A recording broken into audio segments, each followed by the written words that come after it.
sunlight, and hope. By clinging to the tail of the terrified wolf, Fred Munson had been assisted, dragged, and pulled from the Cimmerian gloom of the mountain cave into the glorious sunlight again.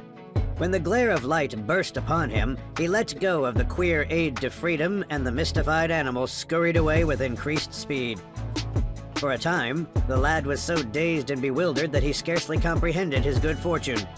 His eyes had been totally unaccustomed to light for so long a time that the retina was overpowered by the sudden flood of it and required time to accommodate itself to the new order of things. A few minutes were sufficient, and then, when he looked about and saw that he was indeed outside of the cave which had been such an appalling prison to him, Fred was fairly wild with joy. It was all he could do to restrain himself from shouting, whooping, and hurrahing at the top of his voice. It was only the recollection that there were a number of Apaches near at hand that sufficed to keep his voice toned down. But he danced and swung his arms and threw himself here and there in a way that would have made a spectator certain that he was hilariously crazy. Not until he was thoroughly used up did he consent to pause and take a breathing spell, and then he gasped out, as well as he could during his hurried breathing, "Thank the good Lord! I knew he would not forget me. He let me hunt around for a while, long enough to make me feel I couldn't do anything, and then he stepped in. The wolf came. I didn't think I could make anything out of him, but I grabbed his tail, I held on, and here I am. Thank the good Lord again." When able to control himself still further, Fred made a survey of his surroundings. In the first place, he observed that the forenoon was only fairly underway, the sun having risen just high enough to be visible. The sky was clear of clouds, and the day promised to be a beautiful one without being oppressively warm. "It is strange that I could not find the opening when the wolf scampered straight to it." However, he did not stop to puzzle over the matter. It was sufficient to know and feel that he was back again in the busy, bustling world, saved from being buried in a living tomb. An examination of the point where he had debouched from these Plutonian regions showed Fred that he was considerably below the general regions of the Earth.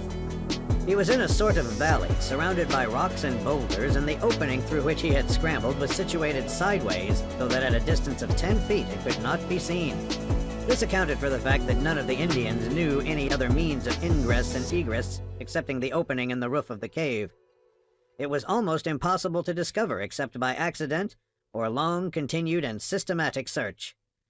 Fred's next thought was regarding Mickey O'Rooney, and he questioned himself as to the best means of reaching him and assisting him to the same remarkably good fortune which had attended himself.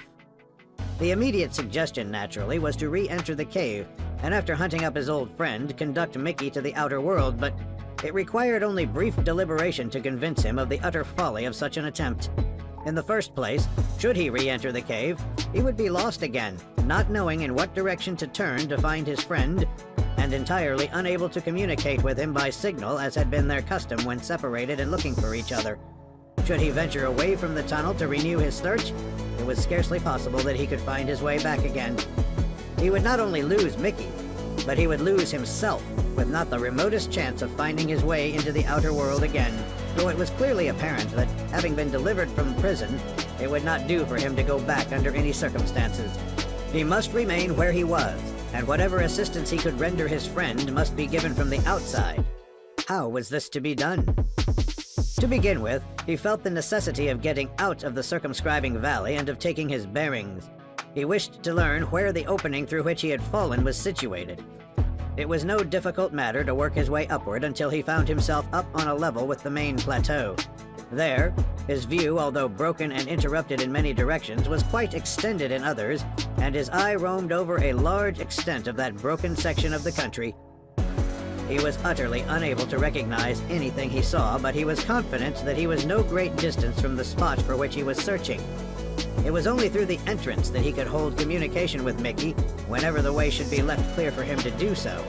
But he was fully mindful of the necessity for caution in every movement.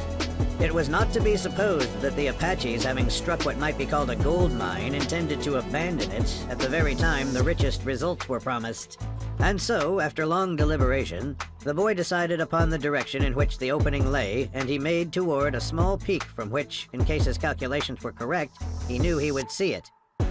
Strange to say, his reckoning was correct in this instance, and when he stealthily made his way to the elevation and looked down over the slope, he saw the clump of bushes covering the skylight not more than 100 yards distant. He saw something else, which was not quite so pleasant. 6 Apache warriors were guarding the same entrance.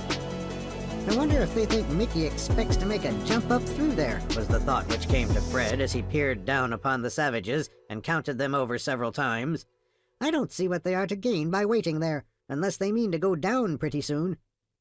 He could not be too careful in the vicinity of such characters, and stretching out flat upon his face, he peeped over the top, taking the precaution first to remove his cap, and then to permit no more of his head than was indispensable to appear above the surface.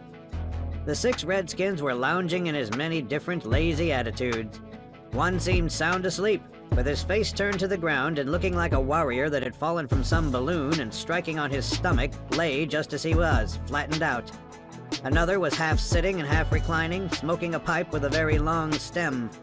His face was directly toward Fred, who noticed that his eyes were cast downward as though he were gazing into the bowl of his pipe, while Fred could plainly see the ugly lips as they parted at intervals and emitted their pulls in a fashion as indolent as that of some wealthy Turk.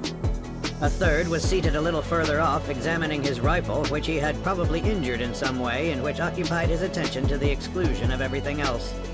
The bushes surrounding the opening had been torn away, although it was difficult to conceive what the Indians expected to accomplish by such an act, as it only served to make them plainer targets to the Irishman whenever he chose to crack away from below. The remaining trio of Apaches were occupied in some way with the cavern.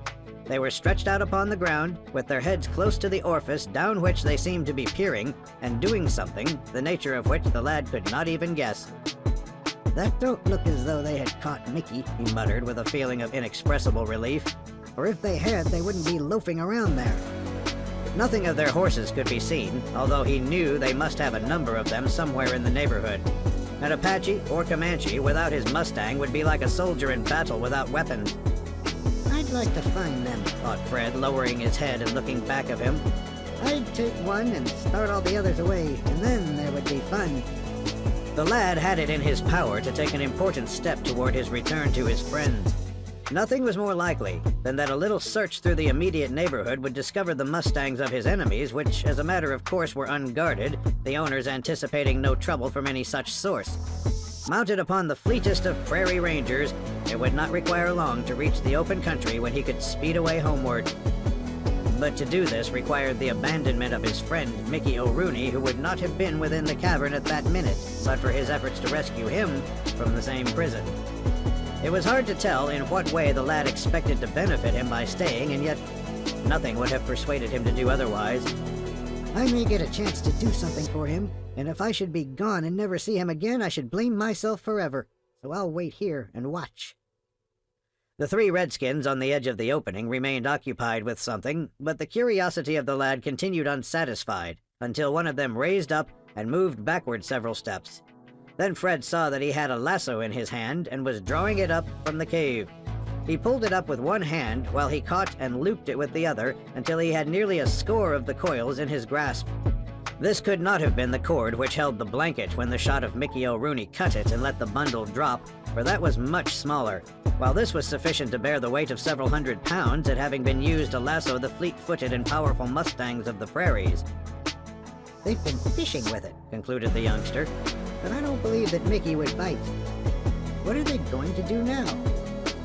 After drawing up the rope, the whole half-dozen Apaches seemed to become very attentive. They gathered in a group and began discussing matters in their earnest fashion, gesticulating and grunting so loud that Fred distinctly heard them from where he lay. This discussion, however, speedily resulted in action. Another of the blankets already described was very artistically doubled and folded into the resemblance of a man, and then the lasso was attached to it. The Apaches experimented with it for several minutes before putting it to the test, but at last everything was satisfactory and it was launched. The Aborigines seemed to comprehend what the trouble was with the other, and they avoided repeating the error. When they began cautiously lowering the bundle, the 6 gathered as close to the margin as was prudent to await the result. Their interest was intense, for they had mapped out their program and much depended upon the result of this venture. But among the half-dozen, there was no one who was more nervously interested than Fred Munson, who felt that the fate of Mickey O'Rooney was trembling in the balance.